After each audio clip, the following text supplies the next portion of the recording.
Good morning, Mercer County. It's 9:30 a.m. on Tuesday, May 19th. Yes, May 19th already. Mercer County Board of Commissioners is now in session. I'm Commissioner Cliff Mears, joined by my fellow Commissioners Vero and Banks, our Senior Clerk, Stacy Claw, County Administrator Andrew Keller. Also in the room, we have Kevin Bird to visit, Brian McPeak, Business Manager of IBEW. Did I get the title right? Handsome. And Hanson. We want to hear the truth from you from now on. I mean, I'll be good. Stacy's looking at me. Give me that word. I'm Greg Kale from WMFD, and online we have Carl.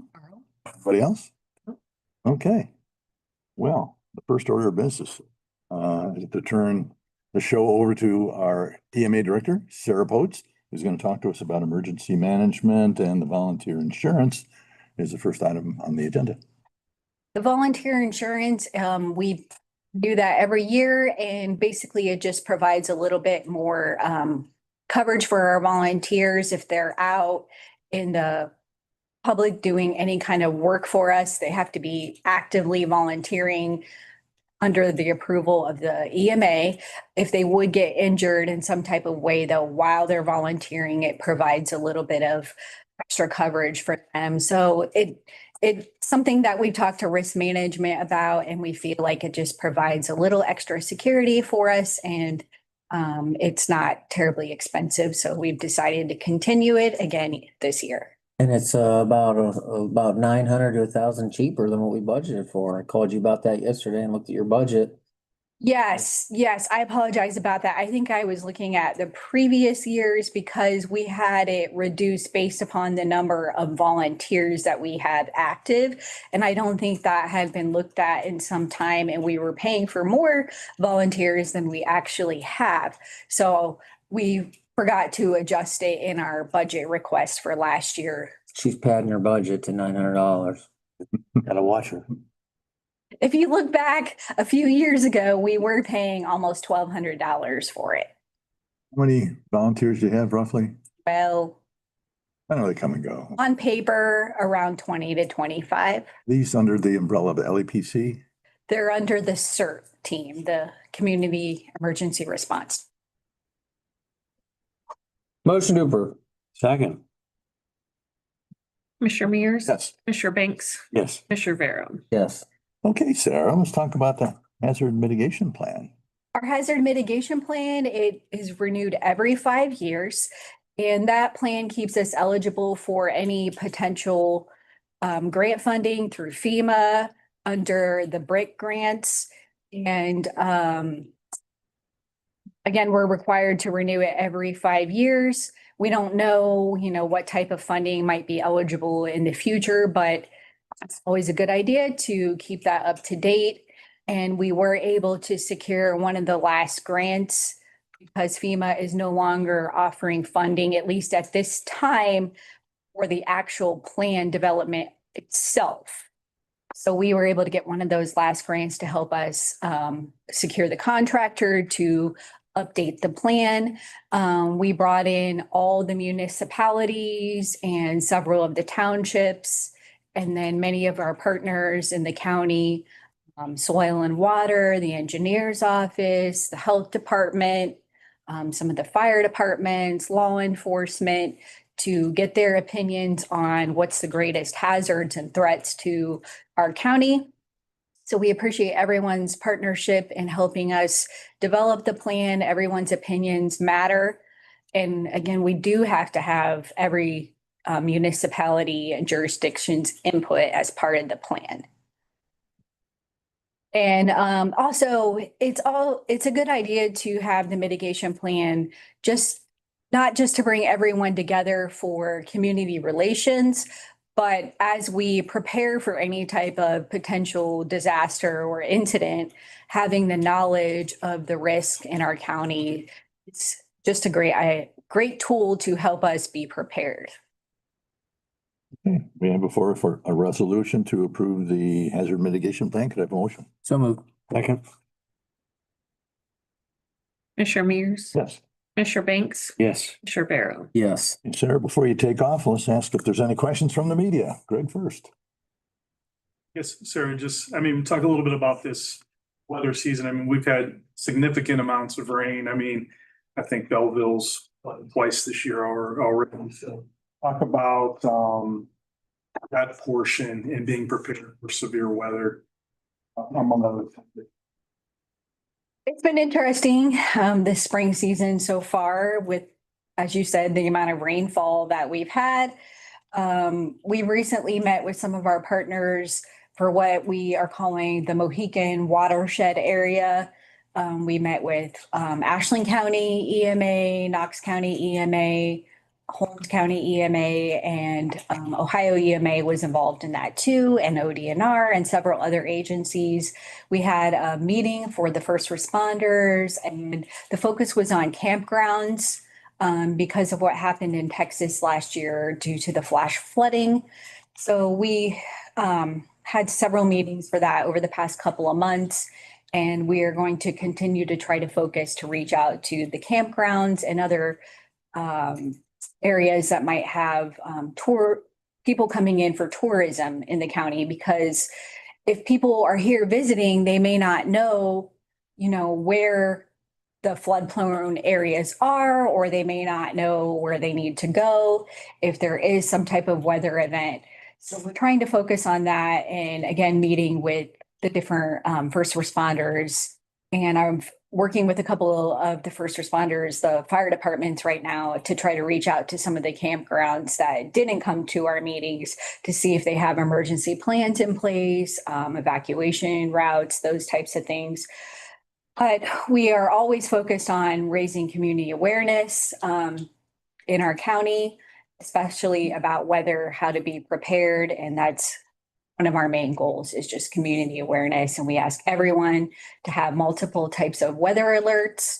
And it's always a good idea to have a weather radio in case you lose power or your cell phone's not working, you're not receiving those weather alerts on your phone for some reason.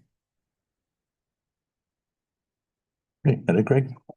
Hey, Carl, do you have anything for Sarah?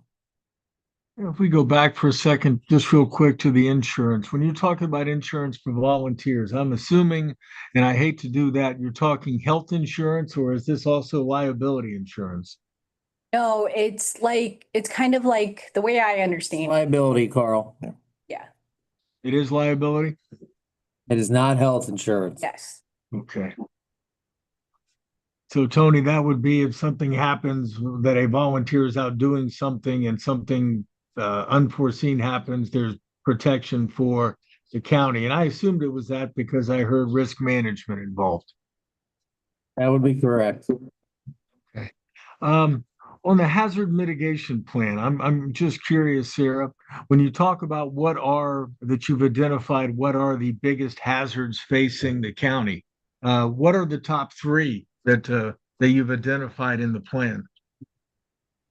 Flooding, any type of severe weather, because ultimately, many times severe weather causes power outages. And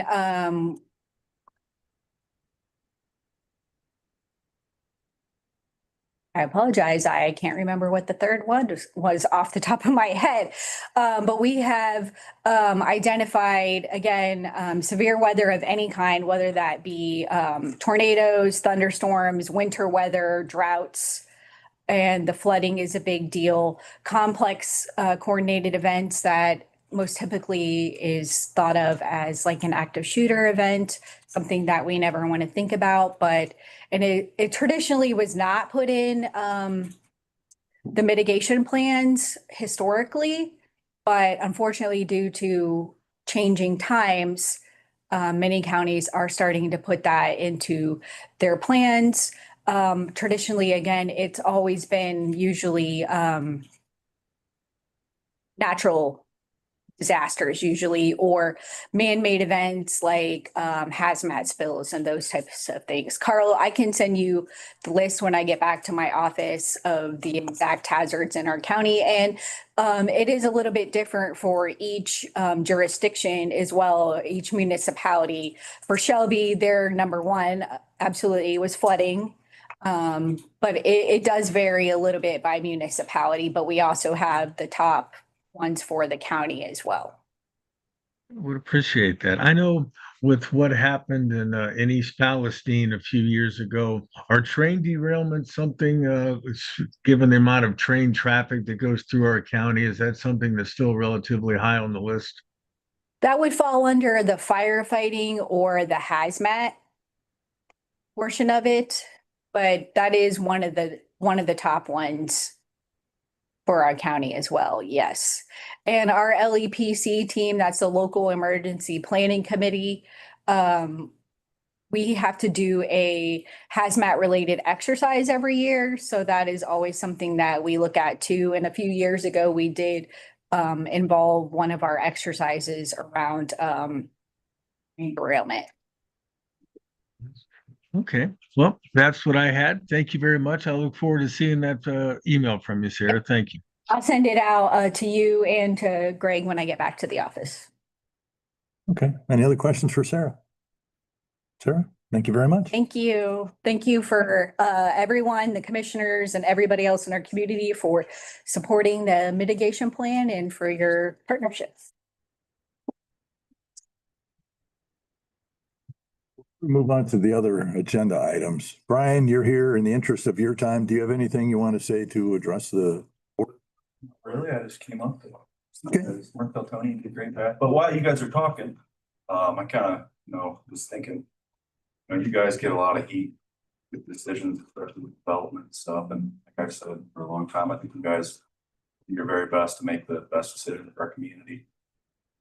The IBW, we're big in educational for these developments. We're big in getting these developments pushed through, and I would love to help in any way I can. But I would really just come up with you guys. Okay, Thank you. well, thanks, Brian. Kevin, did you want to say anything? Oh, just here to visit. Let's move on to other agenda items. Could I have a motion to certify the record of proceedings for May 14th? So moved. Second. Commissioner Mears, Yes. Commissioner Banks, Yes. Commissioner Vero, Yes. A motion to approve requisition. So move. Second. Commissioner Mears, Yes. Commissioner Banks, Yes. Commissioner Vero. Yes.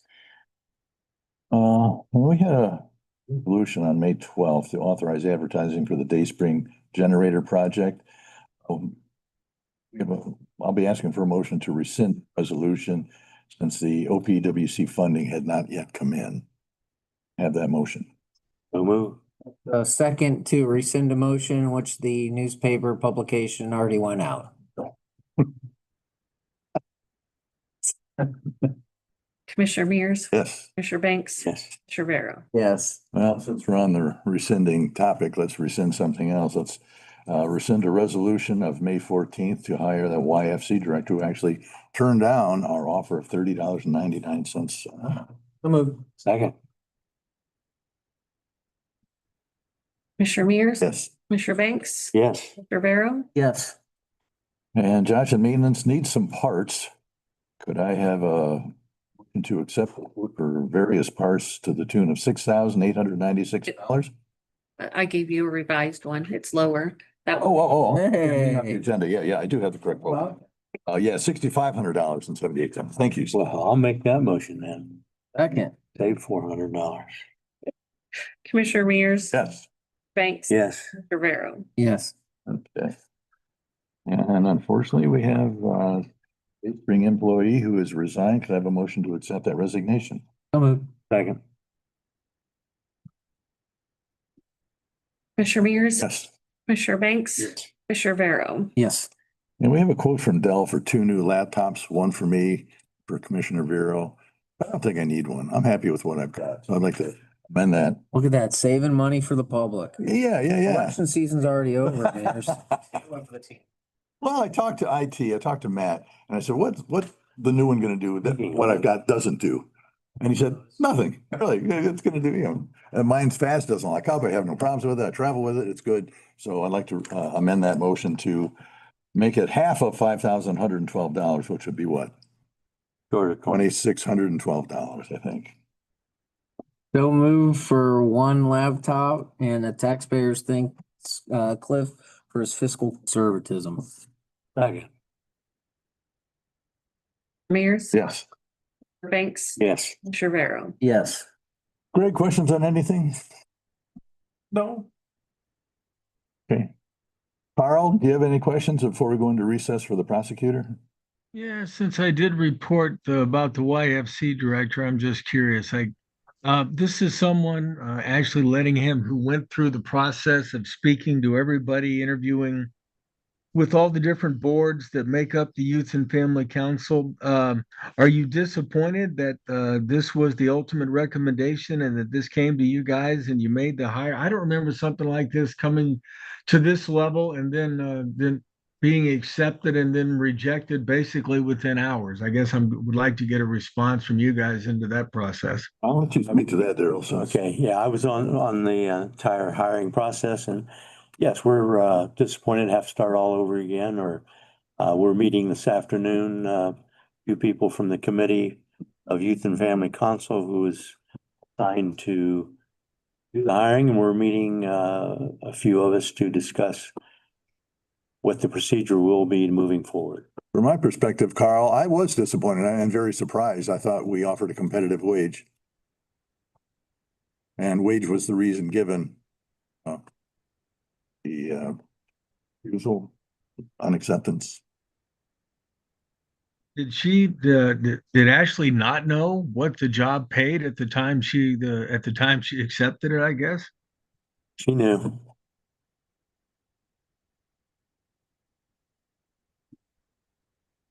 Uh, I guess that's it then. That's all I had on that. Thank you. Thanks, Carl. Is there any other business to come before the board right now? Okay, it's 9:46. I'd like to go into recess until 10 o'clock when we talk to the prosecutor, Jody Schumacher, on a couple of items.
It is 10:01. The Richland County Board of Commissioners is out of session.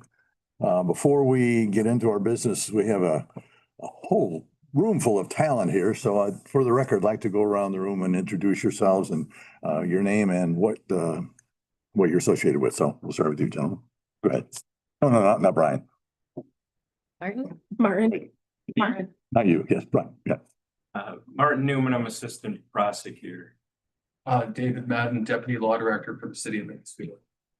Justin Bigelow, Realtor of Dream Age Realty. The guy on the billboards, right?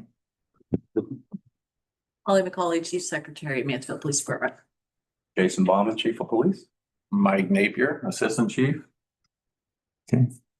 Amanda Mittis, Chief of the Civil Division, Prosecutor's Office.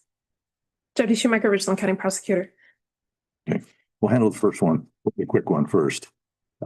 We've got a request to authorize disposal of a refrigerator, which no longer works. So things die, they're machines, so can I have a motion to approve? So moved. Second. Commissioner Mears. Yes. Commissioner Banks. Yes. Commissioner Farrell. Yes. Then I'll turn it over to you, Jody. Thank you. Good morning, gentlemen.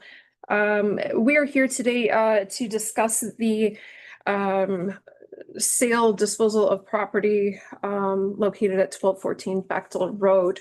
Wanted to go ahead and give the commissioners some background on this as to where this has come from. So it's my understanding that this may be a first in at least very recent Richland County history. In leaning back on some of my colleagues here and peers, they've indicated that to their knowledge, and I'll let them answer to that if the commissioners have questions, but to their knowledge, this is a first. So what we're asking the commissioners here is to enter into an agreement to for the sale of a property located at 1214 Bechtel here, Mansfield, Richland County, Ohio. So how did this come about? This stems from the prosecution of Brad Fisher. That was in 25 CR 104N.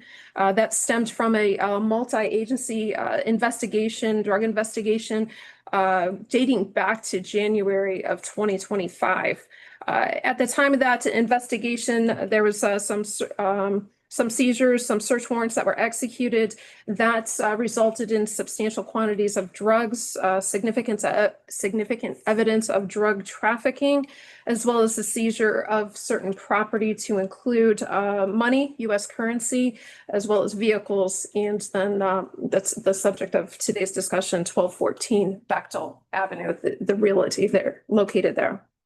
So per the Ohio Revised Code, due to the volume of evidence, we had requested forfeiture of that property that was listed at that address. The defendant ultimately was indicted on 19 counts of related counts. We proceeded to trial on 18 of those counts, and he was convicted on all 18 of those counts, he being Bradley Fisher. The jury had ultimately forfeited items of evidence that were requested there. But what I want to talk to you about, again, is the 1214 Bechtel Avenue. The jury in this decision, when we request forfeiture of real estate, the jury has to make a consideration of a proportionality review. And in this instance, the jury did find that the value of the property of Bechtel was not disproportionate to the seriousness of the offense. There were multiple bricks of cocaine and then clandestine pills of fentanyl located there. There was a lot of evidence presented that was also indicative of close connections to cartels. And there was ultimately the testimony by one of the senior agents was that the estimated value of drugs, the street value was over $4 million. Brad Fisher had acquired that property free and clear. I believe the paperwork, the title net had indicated transfer in 2023.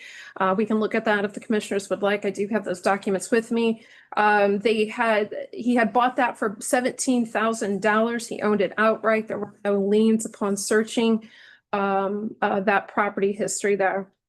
During the ownership, Brad did do some upgrades. When you look at the county auditor's website, and compare it to the photos that I'm about to share here, you'll see a drastic difference. Could I go ahead? Thank you so much. So if I can direct your, as soon as I find the mouse. You gotta keep going over, sorry. You're okay. Keep going to your right. Keep going. Almost. Going, your second screen, keep going. Should be coming, go, go, go, go. Now you should have. There you go. Thank you. All right. So these are photos that were taken during the execution of the search warrants. This has been the second scene during this investigation. This is the outside of the residence. Then moving inside, you can see the recent upgrades here, the vinyl plank flooring, the new paint, etc. The living room, there is a basement area, storage of some sort that goes downwards from that living room main area. This is the kitchen, how we have found it. And give some, this is the main master bedroom.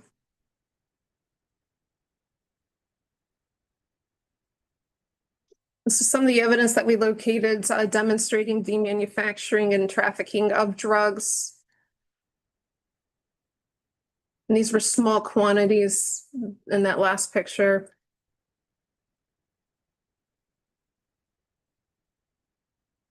Moving through, here's some of the cash that we had located. Memory serves me right, that was 28,000 cash. That was also forfeited. This is evidence of items utilized to manufacture drugs. And during this here is the packaging that was consistent with the information evidence that we found on the phones, linking it back to heavy connections to cartels, just to be direct. Here you'll find, as we move forward,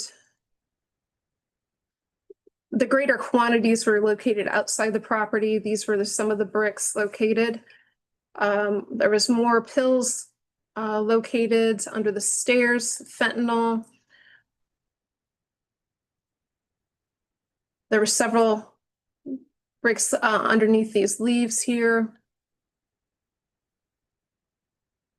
And then in the saddlebags, more bricks. And it was interesting to see that these are specifically stamped in a certain way as we went through and we analyzed these with our forensic scientist, Don Fryback. But I wanted to show those pictures just to show the updates that had occurred to that property.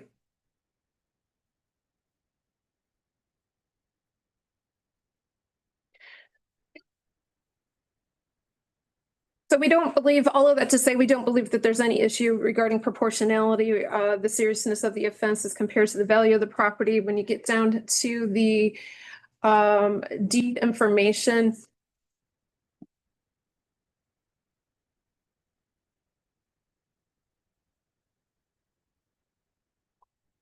You go to your right again. You came back on my screen.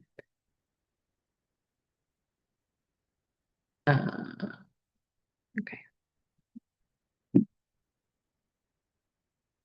this one, down one, two, far.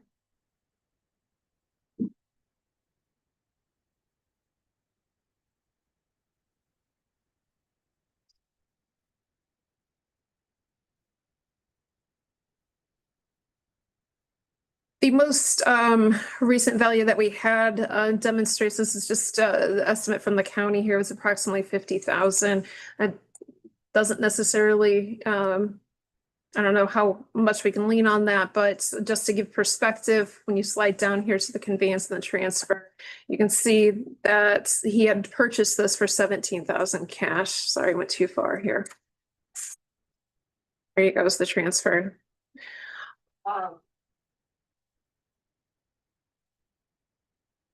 That being said, the property was forfeited to the states based on the revised code, though 30710. The commissioners are the only contracting authority, the persons that are able to sell realty.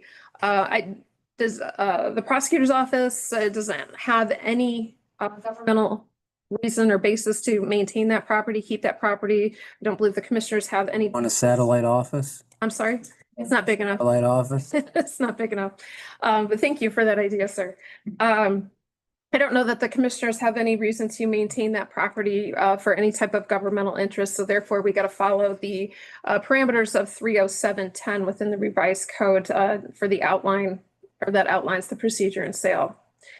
30710 we've outlined some of that in the resolution that we proposed there.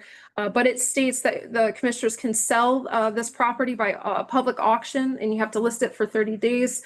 Or the commissioners can deed the property to the highest bidder after advertising one time per week for 4 consecutive weeks. 30710 says that the commissioners must accept the highest responsible bidder. Yet 30710, the commissioners maintain sole authority to either reject any and all bids or offers that are presented. Only the board can enter into that contract. Like I said, our proposal here today is that Justin Bigelow of Dream Huge Realty had spoken with Metrich through their legal, which would have been Dave Madden with the Mansfield Law Director's Office, and he had indicated a willingness to be the listing agent and take 0 commission on the property or the sale. The benefit there, gentlemen, is that allows us allows us the exposure of the MLS listing. It can draw more views, and again, specifically exposure, reach further. The resolution in that contract indicates that we will still post by both print and media with the county website, as well as a paper of general circulation. To make sure we're 100% in compliance with the revised code. And then following that period of time, we would suggest those 30 days, any offers and bids would be collected by Realtor Justin Bigelow, submit those to the board for the board's review, and then the board would have the opportunity to either select the highest responsible bidder or reject any and all. If the commissioners were to, after the 30 days, were to decide to reject any of those offers or all of those offers, the suggestion would be to then just move right to public auction, gentlemen. We would have to have another meeting. We'd ask to set that meeting today so that we have that date already on the calendar upon leaving the meeting here. And then further, that resolution does outline how those funds would then be dispersed, or the proceeds from that sale. That's it's not just by resolution, but that is directed to us from the revised code. That's 298113. It states that we first have to reimburse any costs to the commissioners. The commissioners have not borne any costs in this property at all to date. We would have to reimburse any liens. There are no liens. So we've even gave notice to the state as far as any taxes owed, et cetera. And then we would have to reimburse my office, as we've been paying the utility bills on it. There were some taxes, property taxes that were owed. So we've just maintained the property. So those fees that we would have to, or that we've spent to maintain that. And then what the code states is that the prosecutor's office can essentially elect a percentage that they would not, or if they're not going to use or need any of those proceeds. And so how that has been done in the past and present is through a memorandum of understanding that we have entered into with each of our law enforcement agencies. So based on the MOU that's in existence, we would split that 60-40, 60 to the law enforcement agency of investigation, Metrich, and then 40% then would go back to the prosecutor's office. Okay, any question? I do think we have done this once before, so in case the media asks, I think we need to be a little careful. I think there's another time, my memory serves me correct, so make sure in case they ask. Andrew, I think I asked you that, right? We talked about it. We do remember a time. Okay, that's what I thought. I just want to make sure we corrected that. Okay, we have 2 resolutions before us, one to authorize the sale and the other for an exclusive right to sell as listing agent with Mr. Bigelow. So can I ask for the First motion to authorize the sale. So moved. Second.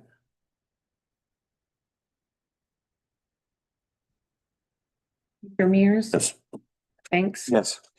Yes. And could I ask for a motion to authorize the exclusive right to sell with Mr. Bigelow? So moved. I'll second it with gratitude with the large percentage that you make a zero. Commissioner Mears. Yes. Commissioner Banks. Yes. Commissioner Barrow. Yes. Meeting now. Any questions? Sure, Joe. Can you describe, I guess, the action that was taken by the jury for me one more time? This was to withdraw this property. Did he have any children or heirs or anybody that could? No, we request criminal forfeiture at the time of grand jury. Grand jury found that there was sufficient evidence for that basis, and then ultimately that decision goes Pettit jury who decided the case. And just in the situation, you caught my attention, a big drawer full of cash. Who seizes that cash, and does that go to the prosecutor's office or Metrich, or how does that work? That money was also requested to be forfeited. Again, we have to demonstrate sufficient basis. The one that it was directly connected to the illegal activities at that house, and then also that proportionality review. The jury did return forfeiture to the state, and that is dispersed similar to that MOU. So 60% to Metrich, 40% to prosecutor's office. Can I interrupt here? What was the amount that was found in the drawer? It was just over $28,000. That may be greater than the proceeds you get from the sale of the house from looking at it. We're hoping for a little. It's got a lot of potential. It's a fixer up. Okay, sorry, Greg, go on. And It might be a treasure on it. Yeah, that's true. I guess, from a prosecutorial standpoint and the law enforcement standpoint, what message do you hope this sends to these type of individuals in our community that set up shop and try to sell this crap? Come after you, and we're going to come after you hard.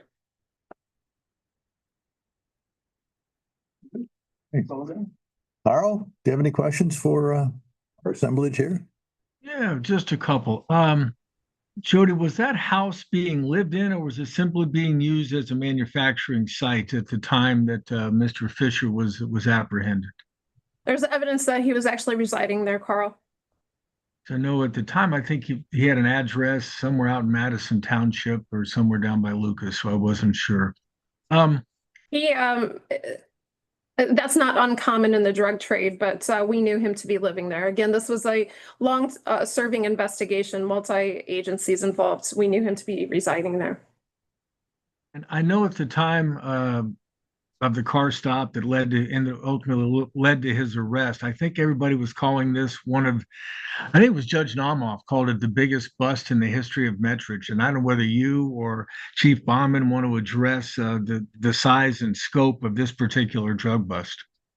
So that quickly changed. That's why I kind of left that out. But yes, at the time of the trial, this was the largest one based on the senior agent's history.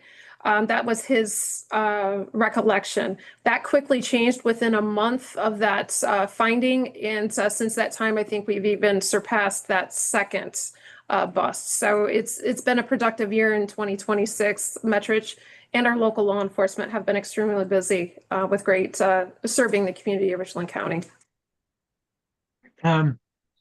Odd question, but is this a house that's safe to live in, given the amount of fentanyl and other drugs that were being stored and manufactured in there? Has someone checked it out to make sure it's livable? Well, I think the demonstration, there was pictures shown of the officers searching the residence and such. There was no masks, no clandestine, the Tyvek suits or stuff. They lived through that as well. We don't have any indications, but certainly one should proceed maybe with caution. But I assume that the cases, that property has been or will be cleaned sufficiently. So no casualties here, Carl. Okay. When I looked at the auditor's website, the most recent owner was listed as Richland Home Buyers LLC. Mr. Fisher's name doesn't show up anywhere as an owner. How does that work out?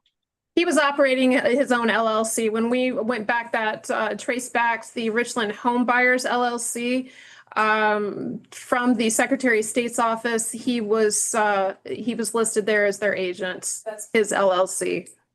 Okay, so Richland Home Buyers LLC was something he was operating. All right. Yeah, I think, can I? Just say got it. Got it? Yeah. Okay, if you scroll down, I believe through the deed here. Yep, this is Richland Home Buyers as well. Yes. Not their agent. They removed his name from the auditor's tax records when it was Go ahead, speak forfeited. up, Brian. Go ahead, explain that. He's not Richland Home Buyers agent. He purchased the property from them. Oh. And when they did the order of forfeiture, the auditor removed his name, and I have no explanation for why they removed his name, but the records appear incorrectly when you look at them on the auditor's website. But Brad Fisher did have his own LLC and had purchased several of Okay. those properties in that LLC. Correct. That's curious. I'll have to This ask you. wasn't one of the ones that he purchased in LLC. Thank you.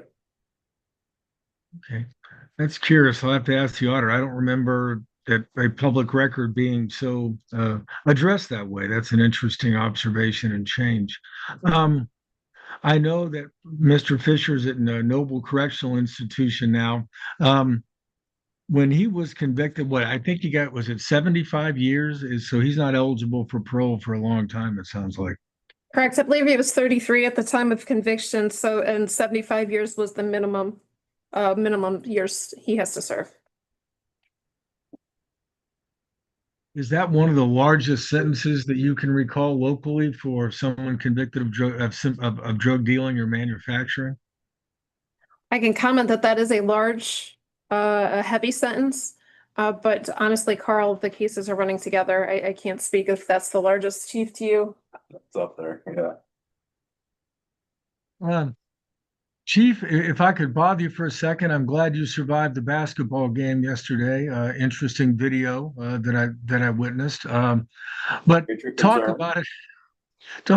I mainly went to watch Mr. Vero shoot airball layups, but there were other things. That did not happen. Thought Bobby Hurley was in. That's right, baby. Thank God Joe Jakubik was on the team. That's all I'll say about that. He was cold yesterday. We had to bench him. Once we got him on the bench, we went on our run. Understood. But Chief, if you could address from a law enforcement standpoint the investigation that it took to bring down Mr. Fisher that led to the moment you're having today, where you get to not only put him in jail, but get to sell his house and get some of that money back. Yeah, well, I mean, as you know, in the past, Carl, I mean, these investigations sometimes take upwards of 2 or 3 years. And that's why when these cases do go to trial, the evidence is pretty clear and damning in that aspect. As Jody said, if, you're in our communities and, you decide to sell drugs and pollute, we are going to come after you, and we will take everything that you purchased with those proceeds from those drug sales. So to be able to seize this house that he purchased with those proceeds, flip this house and then utilize this money, as Jody and I both, her office to prosecute these types of cases and for us to continue our investigations. With this forfeiture money, by law, 10% of that money we have to use back towards drug investigations, drug education, drug awareness. I can tell you that we far surpass that 10% with the kids and a lot of the programs and stuff that we support, but this also is what supports the Metrich Drug Task Force as a whole. With our operations, these detectives in Metrich are assigned by their agencies, so essentially the agencies are paying their wages or their salary. This is how we maintain equipment and these investigations then to rid this from our communities. I guess just one last question, Jody. I think so. I think it's 292332 that actually deals with pattern of corrupt activity.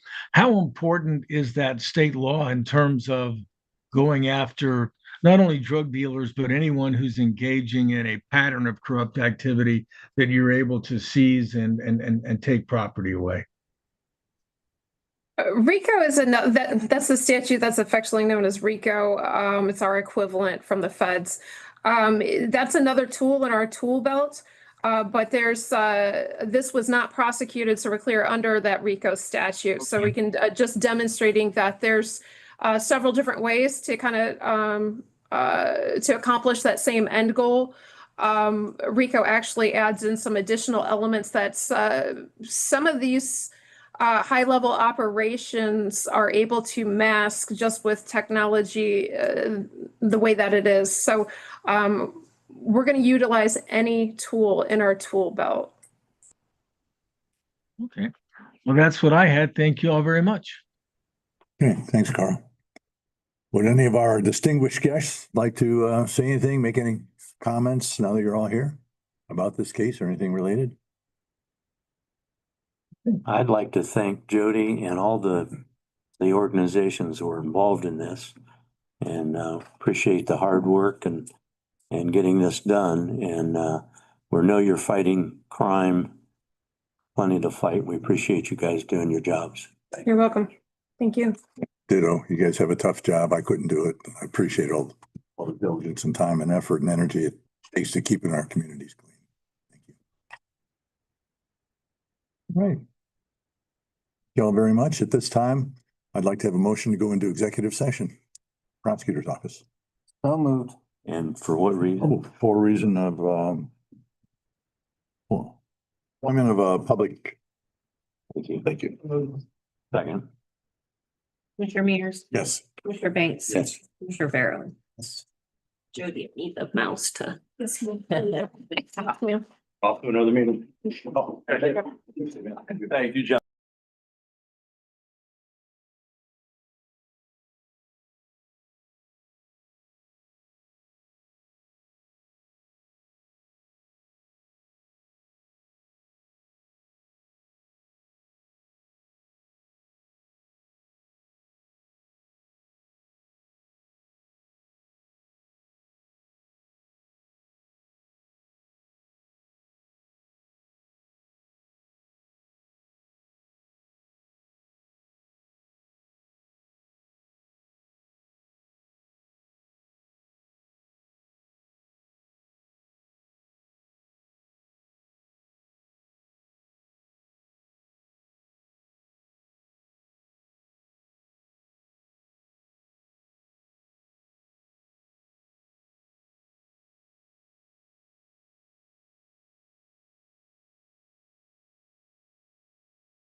11:25, Richland County Board of Commissioners is back in session. There is no action to be taken after this executive session. Hearing no further business to be conducted, the Richland County Board of Commissioners stands adjourned at 11:26. Thank you. Thanks.